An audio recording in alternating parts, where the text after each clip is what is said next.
Mizan IT pro চ্যানেলে সবাইকে স্বাগতম। সম্মানিত শিক্ষকবৃন্দ, বিশেষ করে সরকারি প্রাথমিক বিদ্যালয়ের প্রধান শিক্ষকবৃন্দ, অফিসিয়াল চিঠিপত্র বর্তমানে ডিজিটাল হয়েছে এবং ডিজিটাল হওয়ার পথে আছে। তো বিভিন্ন চিঠিপত্র আমাদেরকে, বিভিন্ন ডকুমেন্টস, বিভিন্ন তথ্য আমাদেরকে এখন বর্তমানে মেইলে অফিসে পাঠাতে হয়। তো এই জন্য আমাদেরকে মাইক্রোসফট ওয়ার্ডের কাজ জানা প্রয়োজন। তো মাইক্রোসফট ওয়ার্ডের কাজ আমি আপনাদের যতটুকু জানা প্রয়োজন একজন শিক্ষক হিসাবে, অর্থাৎ আপনার অফিসিয়াল কাজ করার জন্য যতটুকু জানার প্রয়োজন আমার এই ভিডিওর মাধ্যমে আমি আপনাদের শেখানোর চেষ্টা করব। তো চলুন ভিডিওটি শুরু করা যাক।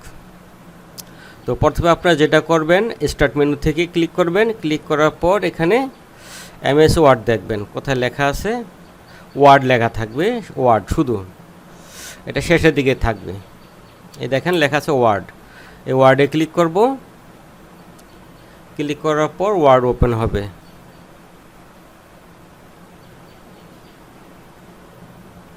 এখন ওপেন হওয়ার পর আপনাদেরকে এখানে যেটা করতে হবে সেটা হচ্ছে ব্ল্যাঙ্ক ডকুমেন্ট, এখানে ক্লিক করতে হবে। তো ব্ল্যাঙ্ক ডকুমেন্ট ক্লিক করার পর এরকম একটা ইন্টারফেস দেখতে পাবেন। এখানে প্রথমেই লেখা দেখেন উপরের দিকে, সেটা হচ্ছে ফাইল। এটা হচ্ছে একটা মেনু, ঠিক আছে। এরপর আসছে home menu, insert menu, design menu, layout menu, reference menu, mailing menu, review menu, view menu. তো আমাদের যেই কাজগুলো জানা প্রয়োজন সেই কাজগুলো আমরা ধাপে ধাপে শিখব। তো প্রথমে চলে আসি আমাদের ফাইল মেনুতে। ফাইল মেনুতে ক্লিক করলে প্রথমে দেখতে পাচ্ছেন যে অনেকগুলো অপশন আছে। প্রথমে নিউ, অর্থাৎ আপনি যখন নতুন একটা পেজ নিতে চাবেন, নতুন পেজে কাজ করবেন, তখন এই নিউ নিতে হবে। আর ওপেন বিষয়টা হচ্ছে যে আপনি যে কাজগুলো করেছেন ওয়ার্ড ব্যবহার করে যে সকল ফাইলের কাজ করছেন, এখানে ওপেন এর মাধ্যমে আপনি সেই ফাইলগুলোকে ওপেন করতে পারবেন। এগুলো আমরা ধাপে ধাপে শিখব। ইনফরমেশন, অর্থাৎ আপনার যে ডকুমেন্টটা নিছেন সেই ডকুমেন্টটা সম্পর্কে বিস্তারিত, অর্থাৎ আপনার যে পেজটা ওপেন করা আছে সেই পেজে বিস্তারিত প্রপার্টিসটা এখানে দেখাবে, সাইজটা। আচ্ছা, যাই হোক, এরপরে সেভ, কীভাবে সেভ করতে হয় সেটাও আমরা শিখব। এরপরে সেভ এজ, অর্থাৎ আপনি যদি একই ফাইলে দুইটা নামে সেভ করতে যান তাহলে সেভ এজ ব্যবহার করতে হয়। প্রথমে সেভ করবেন একটা নাম দিয়ে, পরে যদি একই ফাইল আরেকটা নামে সেভ করতে যান সেক্ষেত্রে সেভ এজ। এরপরে যে এই অপশনটা আছে সেটা হচ্ছে প্রিন্ট। এই প্রিন্ট বিষয়টা হচ্ছে যে আপনি যদি ফাইলটা কাজ করছেন এটাকে যদি প্রিন্ট করতে চান তাহলে এই প্রিন্ট অপশনে ক্লিক করতে হবে। তো এটা আমরা দেখব। এরপরে আছে শেয়ার। তো বুঝি আমরা এই ফাইলটাকে আপনারা মেইলের মাধ্যমে শেয়ার করতে পারেন, ঠিক আছে। এরপর অথবা ক্লাউডে আপনারা যেটা মাইক্রোসফট ক্লাউড সেখানেও সেভ করে রাখতে পারেন। এক্সপোর্ট বলতে বুঝে আপনার এই ফাইলটা আপনি বিভিন্ন ফরম্যাটে এক্সপোর্ট করতে পারেন, যেমন পিডিএফ বা এক্সপিএস ফরম্যাট, ঠিক আছে, এভাবে প্রিন্ট করতে পারেন। এরপরে ক্লোজ মানে আমরা জানি যে এটা ক্লোজ হয়ে যাবে। আচ্ছা, যাই হোক, অর্থাৎ এখনও কোনো ফাইল দেখাচ্ছে না। তো যাই হোক, ফাইল মেনু আমরা দেখলাম। প্রথমে কাজ হচ্ছে আমাদের ফাইল মেনুতে ক্লিক করে নিউতে ক্লিক করব। এরপরে ব্ল্যাঙ্ক ডকুমেন্টে ক্লিক করব। ক্লিক করার পর আপনাদের মূল কাজ হচ্ছে আমাদের home menu, insert menu, layout menu আর হচ্ছে ডিজাইন মেনু। তো ডিজাইন মেনু আমাদের তেমন কাজ নাই, আমাদের মূল কাজ হবে হোম, ইনসার্ট, লেআউট, এই তিনটা কাজ করব আমরা মূলত। তো প্রথমে আমাদের যে বিষয়গুলো হচ্ছে আপনাকে কিছু লিখবেন। ধরেন, তো আমি লিখব, মনে করেন যে ঢাকা লিখলাম, একটু বড় করে দিই তাহলে আপনাদের বুঝতে সুবিধা হবে লেখাগুলো। তো ধরুন আমি লিখলাম ঢাকা। যদি আমি এরপরে আরেকটা কিছু লিখতে যাই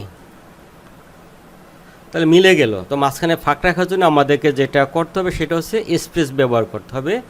আর আপনার ডেস্কটপ অর্থাৎ কিবোর্ডের, সেটা ল্যাপটপ হোক বা ডেস্কটপের হোক, কিবোর্ডের মাঝখানে একটা বড় একটা বাটন আছে, চ্যাপটা লম্বা অনেক, এটার নাম হচ্ছে স্পেস বার। তো এই স্পেস বারে একটা ক্লিক করবেন। ক্লিক করলে দেখেন ফাঁক হয়ে গেছে, অর্থাৎ আপনার দুটো ওয়ার্ডের মাঝখানে ফাঁক রাখার জন্য আপনাকে যেটা ব্যবহার করতে হবে স্পেস বার। স্পেস বারটা তো বুঝতে পারছেন, কিবোর্ডের মধ্যে সবচেয়ে যে লম্বা যে বাটনটা আছে মাঝখানে নিচের দিকে, সেটার নাম হচ্ছে স্পেস বার। তো স্পেস বার দিয়ে স্পেস রাখতে হয়। তো আমি এরকম লিখতে পারি। তো আমি লিখলাম। যদি আপনারা একই এরপরে যে কাজটা আপনাদের আসবে সেটা হচ্ছে কপি করা। তো আমরা জানি কপি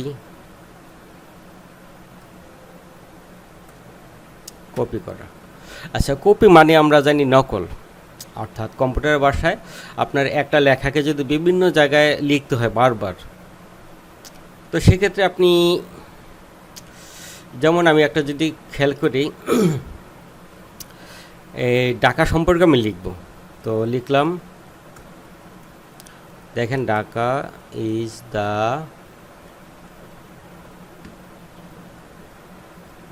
ক্যাপিটাল অফ বাংলাদেশ। এরপর আবার যদি আমি ঢাকা লিখতে যাই, তখন আমি সেই কাজটা কি করব? কপি করব। তো কপি করার জন্য আপনাদের যেটা কাজ হচ্ছে, মাউস ড্র্যাগ করে কপি করা যায়। অর্থাৎ মাউসের ডান বাটনটা প্রেস করে, অর্থাৎ যেই শব্দটাকে কপি করবেন অথবা লাইনটাকে কপি করবেন সেটা প্রথমে আসবে, আসার পরে মাউসের ডান বাটনটা ড্র্যাগ করে একদম টেনে নেবেন যতটুকু আপনার দরকার কপি করা। তো আমি এটা নিলাম, দেখেন এটা সিলেক্ট হয়ে গেছে, এটাকে বলে সিলেক্ট করা। তো এরপরে আমি কপি করব। কপি করার জন্য আমরা যেটা করব সেটা হচ্ছে কিবোর্ড থেকে কন্ট্রোল-সি, এই কিবোর্ড থেকে কন্ট্রোল-সি প্রেস করব। তো কন্ট্রোল-সি প্রেস করলে কপি হয়ে যাবে। তখন দেখুন আমি এটা কপি করলাম, আমি কিন্তু লিখি নাই, এই যে ঢাকা লেখা চলে আসলো। ঢাকা ইজ দ্য লার্জেস্ট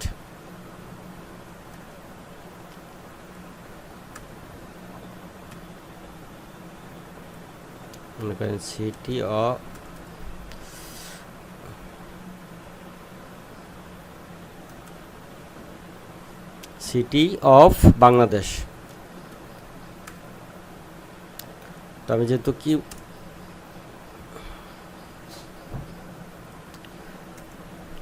লিখলাম, এরপর যদি আবার লিখতে যাই,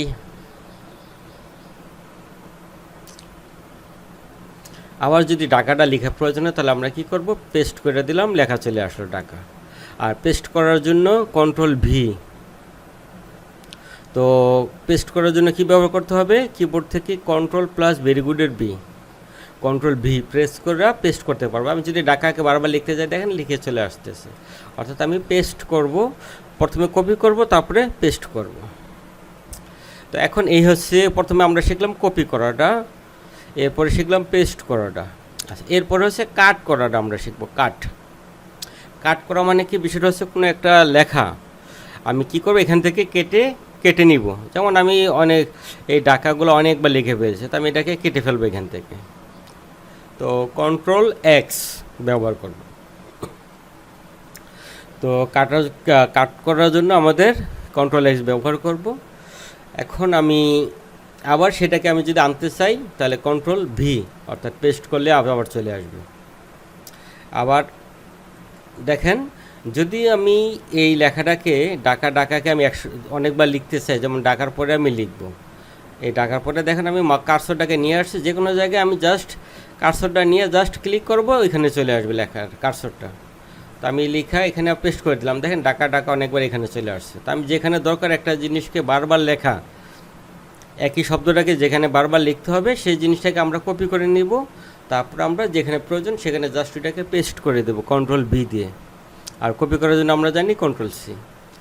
আচ্ছা, এরপরে হচ্ছে আমরা জানলাম কাট করা শিখলাম কন্ট্রোল-এক্স দিয়ে, আর কপি করা শিখলাম কন্ট্রোল-সি দিয়ে। আর কাট এবং কপিকৃত অংশটাকে যেখানে আমরা রিপ্লেস করতে চাই, অর্থাৎ যেখানে বসাতে চাই, সেখানে এই কন্ট্রোল-বি দিব, পেস্ট হয়ে যাবে, অর্থাৎ এখানে আমরা বসিয়ে ফেলতে পারবো। তাহলে কপি, কাট, পেস্ট এই ওয়ার্ডের মধ্যে সবচেয়ে গুরুত্বপূর্ণ একটা বিষয়, কপি করাটা, কাট করাটা এবং পেস্ট করাটা। তো এই আশা করি বুঝতে পারছেন, কপি, কাট, পেস্ট। এরপরে আপনাদের যে জিনিসগুলো জানতে হবে সেটা হচ্ছে ফন্ট পরিবর্তন করা। তো এই হচ্ছে, এখানে সে ফন্ট। তো দেখেন আমি নতুন একটা পাতা নিয়ে আবার, আর মনে করেন যে একটা পাতা শেষ হয়ে গেলে অটোমেটিক আরেকটা পাতা চলে আসবে। তো আমি নতুন পাতা নিলাম, তো এখানে আমি কিছু লিখব। তো কি লিখবো আমি? আচ্ছা, কি লিখবো না, আমি প্রথমে হচ্ছে ফন্ট চেঞ্জ করবো। তো এখানে দেখেন যে এই যে ফন্ট, এখানে ফন্টের মধ্যে ক্লিক করবেন, অথবা যদি আপনার না চান তাহলে কন্ট্রোল-এফ দিবেন। যাই হোক, আমাদের এই ফন্টে ক্লিক করবো, এই যে দেখেন এই যে লেখা আছে ক্যালিব্রি, এখানে একটা অ্যারো ডাউন অ্যারো চিহ্ন আছে, এখানে ক্লিক করব। অথবা আমরা যদি চাই এই যে এখানে কর্নারে একটা অ্যারো চিহ্ন আছে, এখানে ক্লিক করলেও আমাদের ফন্টের তথ্যটা চলে আসবে। তো এখানে এই ফন্টের মধ্যে আপনারা এখন আমাদের দেখেন ফন্ট অনেকগুলো আছে, এখানে ফন্টগুলো আমরা সিলেক্ট করতে পারবো। তো যাই হোক, আমরা এখান থেকে সবচেয়ে সহজ হলে যে এখানে অ্যারো আছে, এখান থেকে আমরা দেখব কোন ফন্টের লেখাটা কেমন সেটা আমরা দেখা। যেমন মনে করেন যে এরিয়াল ব্ল্যাক দিলাম, আমরা যদি লিখি এরিয়াল ব্ল্যাক দিয়ে, অনেক ধরনের ফন্ট আছে তাই না, অনেক ফন্ট আপনারা দেখতে পারবেন। যদি ফন্ট আবার পরিবর্তন করতে চান তাহলে প্রচুর ফন্ট আছে, যেমন আলজেরিয়া দিয়ে দেখি, দেখেন এই হচ্ছে এটা। আচ্ছা, এরপরে বিষয়টা হচ্ছে আপনাদের ক্যাপস লক, অর্থাৎ প্রথম অক্ষরটা ক্যাপিটাল লেখার জন্য আপনাদের যে কাজটা করতে হবে, যেমন আমি যদি লিখি ঢাকা ডি, আচ্ছা আমারটা ক্যাপস লক হয়ে আছে এই জন্য হচ্ছে না। আচ্ছা, যদি এখন আমি লিখতে চাই, যেমন ধরেন আরেকটা ফন্ট নিলাম, আমি লিখব ঢাকা, এখন এই ডিটা বড় হাতে লিখতে চাই, তখন আমাদেরকে কি করতে হবে, শিফট চেপে ধরে তারপরে ডি লিখবো, শিফট চেপে ধরে ডি লিখবো, অর্থাৎ বড় হাতের অক্ষর লেখার জন্য শিফট চেপে ধরবেন, এরপরে যে অক্ষরটা লিখতে চান বড় হাতের সেটা টাইপ করলে হয়ে যাবে আপনার। যেমন আমি যদি খুলনা লিখতে যাই, তাহলে আমি কি করব, শিফট চেপে ধরে কে লিখবো, তারপরে এইচ লিখবো, ULNA। আর যদি সবগুলো অক্ষরই বড় লিখতে চান তাহলে আপনাদের কিবোর্ডের মধ্যে দেখতে পাচ্ছেন একটা বাটন আছে, দেখবেন সেটা লেখা আছে ক্যাপস লক। এই ক্যাপস লকে ক্লিক করলে আপনি যাই লিখবেন সেটাই, ওই দেখেন ক্যাপস লক স্ক্রিনে হচ্ছে লেখা চলে আসছে, সেটা যা লিখবেন। যেমন আমি যদি লিখি যশোর, তো যশোর লেখা হয়ে গেল। সিলেট যদি লিখতে চাই, সিলেট লেখা হয়ে গেল। অর্থাৎ ক্যাপস লক যদি আপনার সিলেক্ট করে দেন তাহলে আপনার সব লেখাই ক্যাপিটাল লেটার হয়ে যাবে। আর যদি আপনি ক্যাপিটাল লেটার এবং স্মল লেটারের কম্বিনেশন করতে চান, সেক্ষেত্রে প্রথম অক্ষরটা ছোটো লিখতে চাইলে আপনাকে শিফট চেপে ধরে, প্রথম অক্ষরটা বড় লিখতে চাইলে আপনি শিফট চেপে ধরে যে অক্ষরটা লিখতে চান বড় হাতে সেটা আপনি লিখবেন। যেমন আমি লিখলাম এইচ, তো হবিগঞ্জ লিখলাম, তো এরকম হয়ে যাবে আর কি। তাহলে ক্যাপস লক ব্যাপারটা আপনারা বুঝতে পারছেন যে প্রথম অক্ষরটা বড় হাতে লিখতে চাইলে আপনাদের কী করতে হবে। আচ্ছা, এরপরে যে বিষয়গুলো আছে, ফন্ট সাইজ, আপনার ফন্টও দেখালাম, এরপরে ক্যাপস লকের ব্যবহারটা দেখালাম, এরপর দেখালাম যে ফন্ট সাইজটা। তো ফন্ট সাইজটা যদি আপনারা চান যে ছোট বড় করতে, নর্মাল তো আমরা সাধারণত যে চিঠিপত্র বা ডকুমেন্ট লিখি সেখানে সাইজ, স্ট্যান্ডার্ড সাইজ হলো গিয়া 14।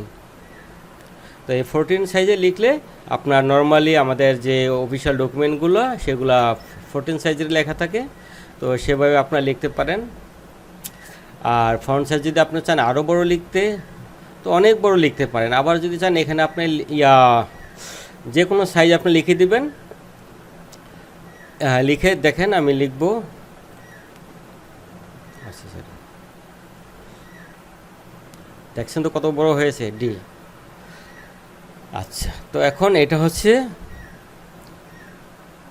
ফন্ট সাইজের বিষয়টা। আপনার ইচ্ছা করলে যে কোনো সাইজেরই, আগে ঢাকা বানান ছিল এরকম, পরবর্তীতে ঢাকা বানানটা পরিবর্তন হয়ে এরকম হয়েছে। তো যাই হোক, ফন্ট সাইজও দেখলেন, আপনারা ফন্টও দেখলেন। এখন আপনারা আরও কিছু বিষয় আছে, যে বিষয়গুলো হচ্ছে অ্যালাইনমেন্ট। আমরা ফন্ট সাইজটাকে ছোটো করে নিই, আমরা 36 নেই আপনাদের বোঝানোর জন্য। তো যদি আপনারা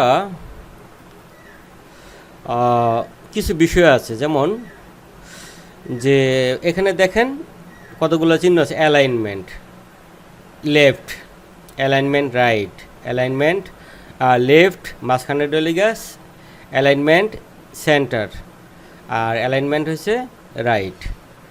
আর এই যেটা হচ্ছে জাস্টিফাই, অর্থাৎ এটা দুই দিকে সমান করবে। যেমন কেমন বিষয়টা আমি একটু বুঝাই দিই আপনারে।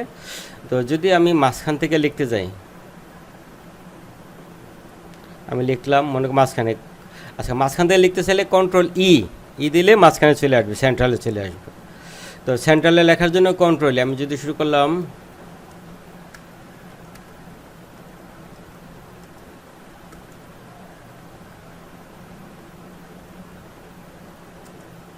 অফ বাংলাদেশ।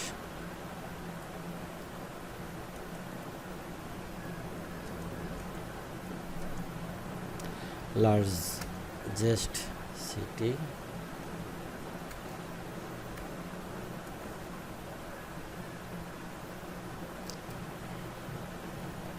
তো এই হচ্ছে আপনার ক্যাপিটাল সেন্ট্রাল। যদি আমরা এই লেখাটাকে যদি বাম পাশ থেকে শুরু করতে চাই তাহলে আমরা জাস্ট কন্ট্রোল লেফট দিলে লেখাটা বাম পাশে চলে আসবে। যদি ডান পাশে লিখতে যাই কন্ট্রোল রাইট, যদি সেন্ট্রালে লিখতে যাই কন্ট্রোল ই, অর্থাৎ এই যে মাঝখানে জিনিসগুলো। আর যদি আপনারা এটাকে ক্লিক করেন তাহলে এটাকে বলেছে জাস্টিফাই, অর্থাৎ দুটোটা লাইন একসাথে হয়ে যাবে।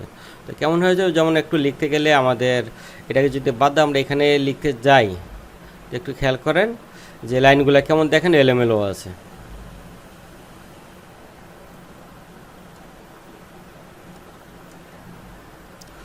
পপুলার সিটি তো আমি লিখলাম, দেখেন এখন এই যে লাইনগুলো দেখেন কেমন একটা আগে একটা পিছে একটা ছোট একটা বড় লাইনগুলো দেখা যাচ্ছে, খুব বিস্তৃত দেখা যাচ্ছে। তো সেক্ষেত্রে আপনাদের যে কাজটা করতে হবে সিলেক্ট করতে হবে। সিলেক্ট করার জন্য আমরা জানি মাউস ড্র্যাগ করে আপনারা সিলেক্ট করতে পারেন। আর সেটার জন্য আপনাদের যে বিষয়গুলো আছে সেটা হচ্ছে যে আপনারা মাউস দিয়ে সিলেক্ট করতে পারেন, অথবা যদি আপনারা চান কিবোর্ড দিয়ে করতে চান সেক্ষেত্রে আপনাদেরকে যেটা করতে হবে, যে লাইনটাকে সিলেক্ট করতে চান ওই লাইনটা প্রথমে মাউস কার্সরটাকে নিয়ে আসতে হবে। আনার পরে এরপর আপনাকে এই শিফট বাটনটা চেপে ধরে এই যে চারটি অ্যারো আছে দেখবেন কিবোর্ডের মধ্যে, রাইট অ্যারোটাকে আপনারা সিলেক্ট করবেন। দেখেন সিলেক্ট হচ্ছে। এখন আপনার কাজ হচ্ছে কি, যেহেতু লাইনটা এলোমেলো দেখছে, আপনি চাচ্ছেন যে সবগুলো লাইন একই সমান থাকবে। তো সেক্ষেত্রে আপনাদেরকে যেটা করতে হবে জাস্টিফাই, এই জাস্টিফাই ক্লিক করবেন। দেখেন দেখতে সুন্দর লাগতেছে, এখন দুটো লাইন সমান হয়ে গেছে। এবং এটা যদি আরও লিখি, এখন জাস্টিফাই যখন সিলেক্ট করা থাকবে সবগুলো লাইনই আপনার সমান থাকবে, শুরুতে এবং শেষ দুটোটাই, এবং এটা দেখতে খুবই ভালো লাগবে। তো যাই হোক, আশা করি বুঝতে পারছেন জাস্টিফাই বিষয়টা। আর এরপরে যে বিষয়গুলো আছে, যে আমরা যদি কোনো লেখার মধ্যে যেমন বাংলাদেশের 6টি ঋতুর নাম লিখো, তো সেক্ষেত্রে যেমন 6টি ঋতুর নাম লিখতে গেলে এখন আপনি 1, 2, 3 দিয়ে লিখতে পারেন, ঠিক আছে। এটাকে বলা হয় বুলেটের নাম্বারিং। তো সেক্ষেত্রে অথবা বিভিন্ন চিহ্ন ব্যবহার করতে পারেন, বা নাম্বার ইউজ করতে পারেন, বা সংখ্যা ইউজ করতে পারেন, ঠিক আছে, যেটা আপনার প্রয়োজন। এখন আমি সিলেক্ট করলাম, ঠিক আছে, হ্যাঁ 1 চলে আসছে। বুলেটের নাম্বারিং আমি সিলেক্ট করব। এখন দেখেন, মনে করেন যে আমি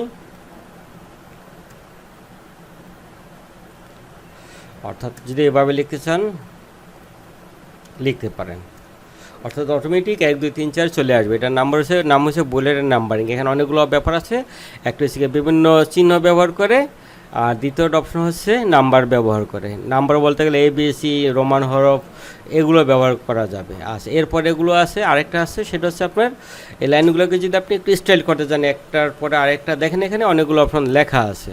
তো এখানে যদি আপনি সেটা করতে চান সেটাও আপনি করতে পারবেন। আচ্ছা, এই হচ্ছে মূল বিষয়টা। তো আমাদের বুলেটের নাম্বারিংও দেখা দিলাম, এরপরে জাস্টিফাই, সেন্ট্রাল, অ্যালাইনমেন্ট সব কিছু দেখা দিলাম। আচ্ছা, এরপরে হচ্ছে জিনিসটা যে আমরা এটা মূল হচ্ছে এটা প্যারাগ্রাফের বৈশিষ্ট্য আর কি। তো এখানে অনেকগুলো অপশন আছে, তো সেই জিনিসগুলো আমরা দেখলাম এখন।